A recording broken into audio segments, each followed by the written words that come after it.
that our first amendment will be from our colleague, Senator Grassley. Yeah. Mr. Chairman, is it okay if I would discuss all three of them? Yes, please. At once? Please. Okay. You already included 5 provisions in the modified chairman's mark that have been suggesting for years and years, and you and I have worked together on those. I do have 3 more amendments that I'd like the committee to consider. I understand that the chairman and ranking member are still vetting these 3 amendments, so I'll offer and withdraw these amendments. I hope that we can keep working on these priorities so that we can advance them in the full Senate. So Grassley Amendment number 1, co-sponsored by Menendez and Blackburn. I appreciate their approach to delinking provisions in the chairman's mark. I believe that delinking PBM compensation from drug price is a good way to hold PBMs accountable. It will save patients and taxpayer dollars. That said, I want to make sure that there's a robust oversight of this issue. I know that OIGs will be a watchdog, but there should be a hotline or email address for someone in prescription drug supply chain, like a pharmacist, to report noncompliance. It will ensure the law is being followed. This is important given what at least one PBM executive said recently. They'll adjust to changes that Congress enacts to maintain profit. In other words, it'll be business as usual even if this legislation passes. That's his opinion. And he's probably realistic found a way to do that. In my Sunshine Act, people can report to CMS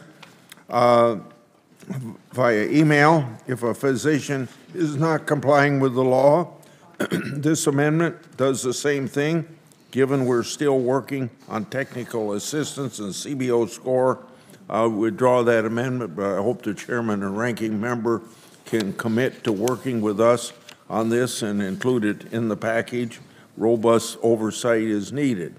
Now, on amendment number 2, I've heard firsthand from rural and independent pharmacists in Iowa throughout my annual 99 county tour about the looming cash flow challenges created by the post-point of sale compensative changes that began on January 1, 2024. Pharmacies still face direct and indirect remuneration clawbacks from PBMs for 2023, while at the same time accepting a lower point of sale reimbursement starting in 2024. This is all in response to CMS's rulemaking. Now, I support this clawbacks. They hurt patients and pharmacists. CMS regulation was a step in the right direction, and the chairman's mark takes another step in the right direction. Given these changes in drug reimbursement to pharmacists starting January 1, we need to be mindful how these powerful PBMs, some who are vertically integrated with chain pharmacies, could put rural and independent pharmacies out of business. CMS said that they were, quote, unquote, particularly attuned to how pharmacy cash flow issues could hurt patients. They said that they're watching compliance to pharmacy access standards and prompt payment requirements. While CMS stated it's committed to oversight of this matter, this amendment is important to holding the agency accountable. Now, I've written to CMS about this, and I hope I can ask for unanimous consent to add my letter to this record. Without objection, so ordered. I hope that I can have the support of you 2 leaders on this committee to improve this matter following this markup.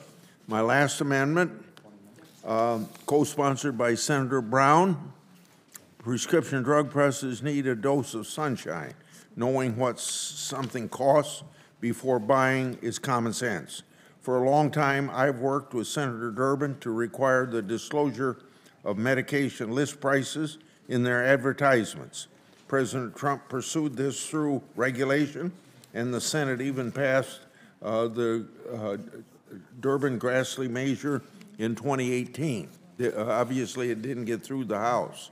Each year, the pharmaceutical industry spends $6 billion in direct-to-consumer drug advertising to fill the airwaves with ads, resulting in the average American seeing 9 direct-to-customer ads each day.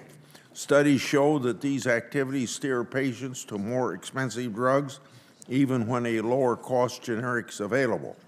GAO found that prescription drugs and advertised directly to consumers account for 58% of Medicare's spending on drugs.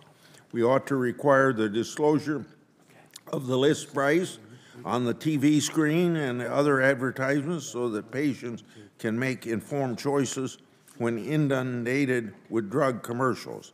I want to note that drug companies can include a brief statement in their ad that a consumer may pay less than list price depending on their insurance coverage.